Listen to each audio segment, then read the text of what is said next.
अब बात करते हैं आज की और इस वक्त की सबसे बड़ी खबर की। उत्तर प्रदेश से खबर है जहां पर एसआईआर में 2,89,00,000 वोटर्स के नाम कटने तय हैं।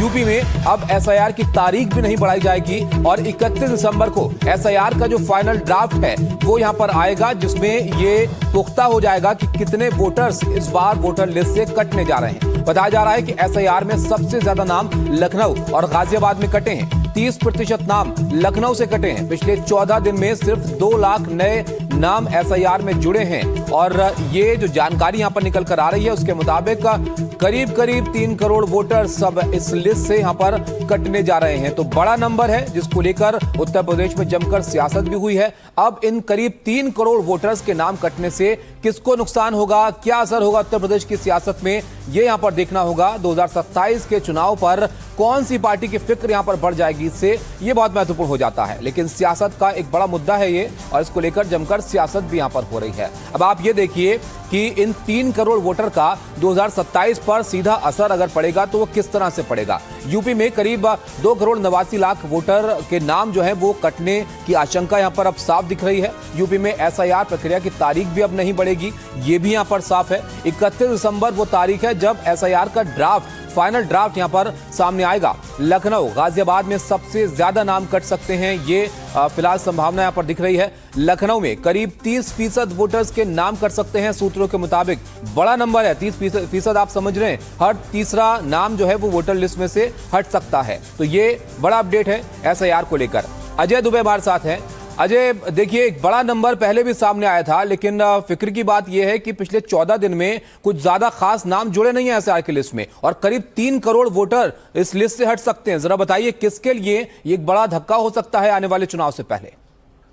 बिल्कुल, देखिए, आज से 14 दिन पहले चुनाव आयोग ने जब एक्सक्लूसिव जानकारी एनडीटीवी को दी थी, तब जो आंकड़ा दिया था उस आंकड़े में नंबर था 2.91 करोड़ के आसपास जो वोटर रह गए थे। इनका जिक्र हुआ था, बताया गया था कि 99% काम पूरा हो गया है, 80% जो फॉर्म है वो वापस आ गए हैं, और जो रह गए हैं जिसका आंकड़ा तकरीबन 2.91 करोड़ था, उसको 5 कैटेगरी में चुनाव आयोग ने बांटा था।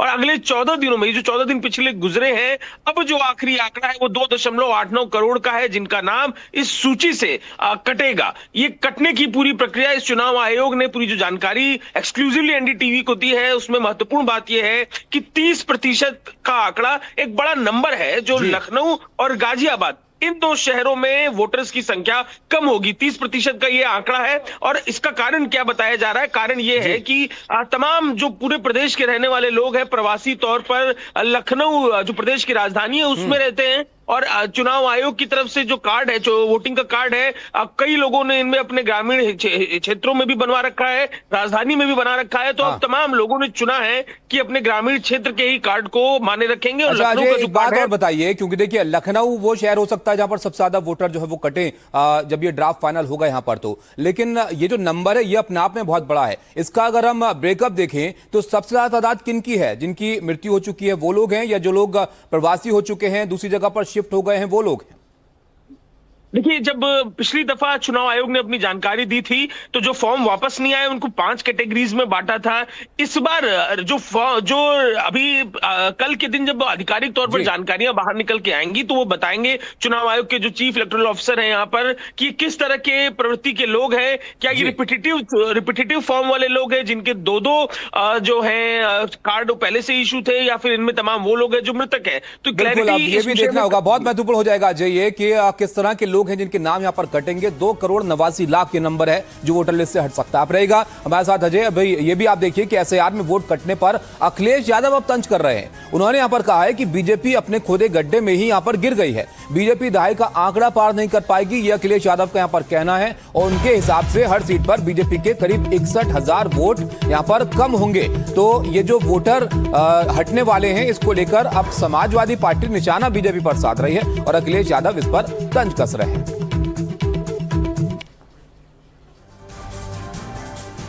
तो अब देखिए आप किस तरह की सियासत यहां पर हो रही है। ये एक ऐसा मुद्दा है जो एक बड़ा सियासी तौर पर उछलता हुआ नजर आ रहा है उत्तर प्रदेश में। अब अखिलेश यादव कैसे तंज कर रहे हैं ये भी जरा आप जान लीजिए।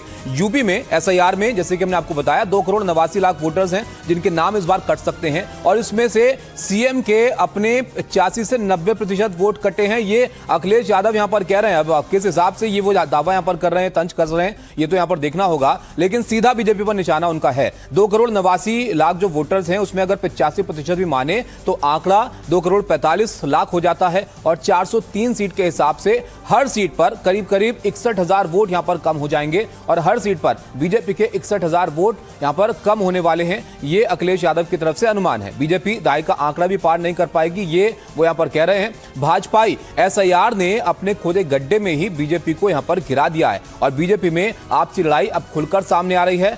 असंतुष्टि से विद्रोह तक पहुंचे लोगों के हिस्से में बदनामी आएगी। तो एक बड़ा ऐसा मुद्दा है जिसको लेकर हाथों हाथ अखिलेश यादव जो हैं वो कैश करने की कोशिश यहां पर करते हुए नजर आ रहे हैं। अब आपको यह भी हम सुनवाते हैं कि कुछ दिनों पहले यूपी में एसआईआर को लेकर सीएम योगी और अखिलेश ने क्या कुछ कहा था।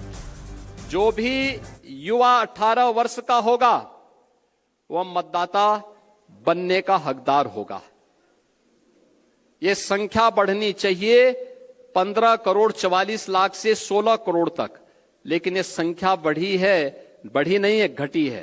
15 करोड़ 44 लाख से घट करके ये हो गई है 12 करोड़ का। ये जो 4 करोड़ का गैप है, ये मिसिंग है। ये आपका विरोधी नहीं है, इसमें से 85 से 90% आपका मतदाता है, याद करना। आंकड़े हम पर तो आए नहीं, अभी हम लोगों को आंकड़े तो मिले नहीं। ये मुख्यमंत्री जी को कैसे पता लग गया कि 4 करोड़ उनके वोट कट गए? सब बीजेपी के पास आंकड़े पहुंच गए हैं। सुनने में आ रहा है कि रात में बैठ करके उनके विधायक, बीजेपी के नेता लोग, प्राइवेट कंपनियां के वोट कैसे बढ़ाया जाए, वोट को बराबर कैसे किया जाए कि 4 करोड़ वोट कट गए। सोचो, मुख्यमंत्री ने स्वीकार किया कि 4 करोड़ वोट उनका कट गया है। उन्हें कैसे पता है उन्हीं का कट गया है? तो देखा आपने किस तरह की सियासत हो रही है। लेकिन उत्तर प्रदेश की सियासत में ये एक वाहिद मुद्दा नहीं है। इसके अलावा आप देखिए एक और मुद्दा है जो काफी चर्चा में है। पिछले दिनों लखनऊ में जो बीजेपी के ब्राह्मण विधायकों की बैठक हुई थी उस पर प्रदेश अध्यक्ष पंकज चौधरी ने बीजेपी विधायकों को फटकार लगाई। अब इस पर अखिलेश यादव ने भी प्रतिक्रिया दी है और शायराना अंदाज में अखिलेश ने बीजेपी पर हमला बोला है। अखिलेश ने अपने ट्वीट में यहां पर लिखा कि अपनों की महफिल सजे तो जनाब मेहरबान और दूसरों को भेज रहे हैं चेतावनी का फरमान। तो अखिलेश यादव इस मौके को भी एक सियासी तौर पर बीजेपी पर निशाना साधने के लिए इस्तेमाल करते हुए नजर आ रहे हैं। ये ट्वीट जरा आप देखिए, उनका सीधा प्रदेश अध्यक्ष पर निशाना है इनडायरेक्टली कि यहाँ पर दूसरों को आप चेतावनी का फरमान भेज रहे हैं और अपनों की महफिल सजे तो जनाब मेहरबान हो रहे हैं। रणवीर हमारे साथ जुड़े हैं। रणवीर, देखिए ये जो बीजेपी के ब्राह्मण विधायकों की बैठक थी ये बीजेपी में एक नाराजगी की वजह बन गई। अब तो अखिलेश यादव भी कैच कर रहे हैं इसको। ये क्या मुद्दा था, क्यों बैठक यहां पर की गई जिसको लेकर अब इतना सियासी बवाल हो रहा है? देखिए, उत्तर प्रदेश में आजकल शायरियों का दौर चल रहा है और शायरियों के जरिए हमला हो रहा है और ये जो नया हमला है अखिलेश यादव का, ये दरअसल उस बैठक को लेकर के है जो विधानसभा सत्र चलने के दौरान ब्राह्मण विधायकों की थी। पीएन पाठक जो कि बीजेपी के विधायक हैं, उनके घर पे 40 के आसपास बताया जाता है कि ब्राह्मण विधायक बैठे थे। वो अपने मुद्दों को लेकर के, अपनी बातों को लेकर के, अपने भविष्य में राजनीति किस तरह से उनकी मजबूत हो, कैसे वो टिकटों की दावेदारी करें, समाज को लेकर क्या बातचीत, तो इन सब मुद्दों पे बैठकर बातचीत कर रहे थे। तस्वीर बाहर आई, खबर बाहर आई और जब बातचीत हुई तो सबने अलग अलग कारण बताए। किसी ने कहा समाज का जो विघटन हो रहा है, पारिवारिक विघटन हो रहा है, उसको रोकने के लिए हमने ये बैठक की थी।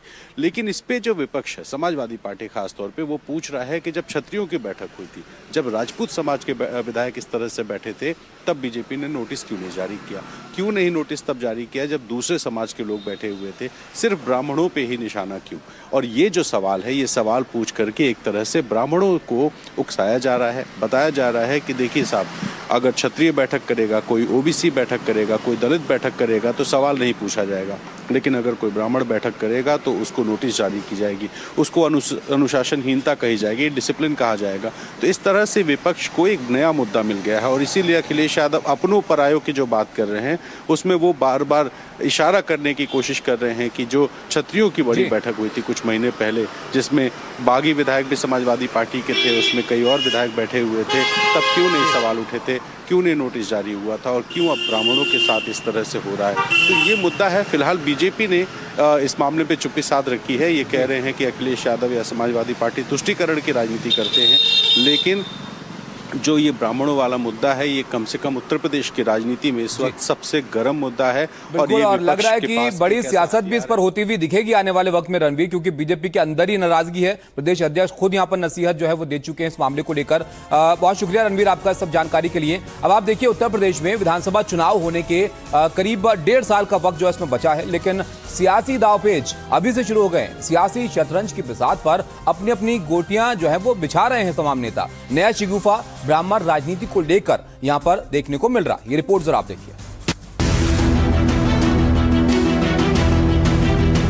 पहली तस्वीर 11 अगस्त की है, जहां लखनऊ में राजपूत विधायकों की एक बैठक हुई थी, जबकि दूसरी तस्वीर 2 दिन पहले की है। लखनऊ में ब्राह्मण विधायकों की बैठक हुई। दोनों तस्वीरों में एक अंतर है कि एक में राजपूत विधायकों की बैठक है तो दूसरे में बीजेपी के ब्राह्मण विधायक चर्चा में रहे हैं। लेकिन एक बड़ा अंतर जो सामने नहीं दिख रहा है वो ये कि जब राजपूत विधायकों की बैठक हुई तो किसी ने कोई सवाल नहीं उठाए, लेकिन ब्राह्मण विधायकों की बैठक को लेकर यूपी बीजेपी अध्यक्ष ने बैठक के 2 दिनों के बाद कड़ी फटकार लगा दी। पंकज चौधरी ने बैठक पर नाराजगी जताते हुए और चेतावनी देते हुए कहा है कि आगे इस तरीके की बैठक करने पर कड़ी कार्रवाई की जाएगी। इस बैठक को लेकर पंकज चौधरी ने अपने विधायकों से और क्या कुछ कहा, ये आपको बताते हैं। पंकज चौधरी ने विधायकों से कहा कि वो किसी तरह की नकारात्मक राजनीति का शिकार न बने। बैठक बीजेपी के संविधान के मुताबिक नहीं थी। बीजेपी सिद्धांतों और आदर्शों वाली पार्टी है। बीजेपी वर्ग विशेष की राजनीति नहीं करती और समाज के हिसाब से बैठक से गलत संदेश जाता है। भविष्य में ऐसी बैठक को अनुशासनहीनता माना जाएगा और आगे ऐसी बैठक पर कड़ी कार्रवाई की जाएगी। बैठक को लेकर ब्राह्मण विधायकों को पंकज चौधरी की चेतावनी पर एक सवाल उठा और वो सवाल ये कि जब राजपूत विधायकों की बैठक हुई तब कुछ क्यों नहीं कहा गया और ब्राह्मण विधायकों की बैठक हुई तो ये सवाल क्यों उठाए जाने लगे। बहरहाल इधर बैठक और फिर चेतावनी के बाद विपक्ष को फिर एक बड़ा मौका मिल गया। समाजवादी पार्टी ने कहा कि बीजेपी ब्राह्मण विधायकों से डरी हुई है, तो वहीं कांग्रेस ने कहा है कि ब्राह्मण विधायकों को घुटन हो रही है तो उनके लिए रास्ता खुला है। देखिए, बैठक तो करने का अधिकार है, बैठना। अगर ब्राह्मण बैठ के आपस में बातचीत कर लिया तो कोई अपराध तो किया नहीं है, लेकिन ये भाजपा डरी हुई है और उसका जनाधार खिसक रहा है और वो इसलिए डरी हुई है कि ब्राह्मण तो उपेक्षा की है, तो ब्राह्मण अगर कहीं नाराज हो जाएगा तो उनकी सरकार गिर न जाए, इसलिए इस तरह से उन पर दबाव बना रहे। तो पहले दूसरों ने भी की थी, अब उन्होंने कर ली, तो ये तो उनकी पार्टी का मामला है। हम तो हमारे अगर घुटन महसूस हो रही है, आपको किसी को घुटन लग रही है तो आ जाओ इधर। बैठक को लेकर प्रदेश अध्यक्ष की तरफ से मिली चेतावनी के बाद कोई भी ब्राह्मण विधायक कुछ भी बोलने को तैयार नहीं है। समाजवादी पार्टी और कांग्रेस के आरोपों पर बीजेपी क्या कुछ कह रही है, ये आपको सुनाते हैं। समाजवादी पार्टी तुष्टीकरण की राजनीति करती है और एक जातिवादी पार्टी है। वह कभी यह सवाल क्यों नहीं उठाती है कि जो अशरफ समाज के लोग जो राजनीति में इस समय जो है अग्रज हैं, जिसमें सैयद शेख पठान मुगल हैं, उन्हीं के हाथ में कमान क्यों है?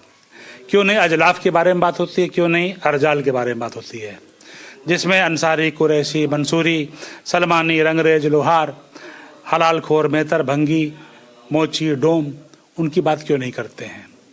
यानी कि हिंदुओं को जातियों में बांटेंगे और मुस्लिम्स को एक समाज के रूप में देखेंगे। 23 अगस्त को ब्राह्मण विधायकों की जो बैठक हुई उसको लेकर ये बताया गया था कि बैठक में ब्राह्मण समुदाय को लेकर चर्चा की गई। गरीब ब्राह्मणों की मदद के लिए फंड बैंक बनाया जाएगा। फंड बैंक में रिटायर्ड जज, वकील, डॉक्टर ब्राह्मण जोड़े जाएंगे। ब्राह्मणों की मौत पर आर्थिक मदद की जाएगी। ब्राह्मणों की राजनीतिक हिस्सेदारी पर चर्चा, संख्या के आधार पर हिस्सेदारी की मांग होगी। सियासत में ब्राह्मणों का एक चेहरा बनाने पर चर्चा। राजपूत विधायकों की बैठक पर चुप्पी और ब्राह्मण विधायकों की बैठक पर चेतावनी ने एक बड़े सवाल खड़े कर दिए हैं। अब इसके पीछे की कहानी क्या है, ये तो बीजेपी ही जानती है। Bureau report, NDTV India. उधर आप देखिए कि ब्राह्मण विधायकों की बैठक को लेकर मिली चेतावनी पर ब्राह्मण महासभा के अध्यक्ष सोहनलाल शर्मा ने सवाल उठाए हैं। पूछा कि ठाकुरों की बैठक पर सवाल नहीं तो ब्राह्मणों की बैठक पर सवाल क्यों? कोई बात करते हैं संगठित होकर के तो उस पर सरकार और सारे लोगों को, समाज के लोगों को भी की प्रतिक्रिया होती है। ठाकुर कोई संगठन करे, बात करें तो उस पर कहीं कोई प्रतिक्रिया नहीं होती। इसी प्रकार से हमारे अन्य समाज के जाति संगठन के लोग संगठन करके, सभा करके कोई बात कहते हैं तो उस पर भी किसी की कोई प्रतिक्रिया नहीं होती। लेकिन जब ब्राह्मण कोई बात करता है अपने समाज के बारे में तो उस पर प्रतिक्रियाएं आती हैं। ये किसी भी प्रकार में सहन करने योग्य बात नहीं है।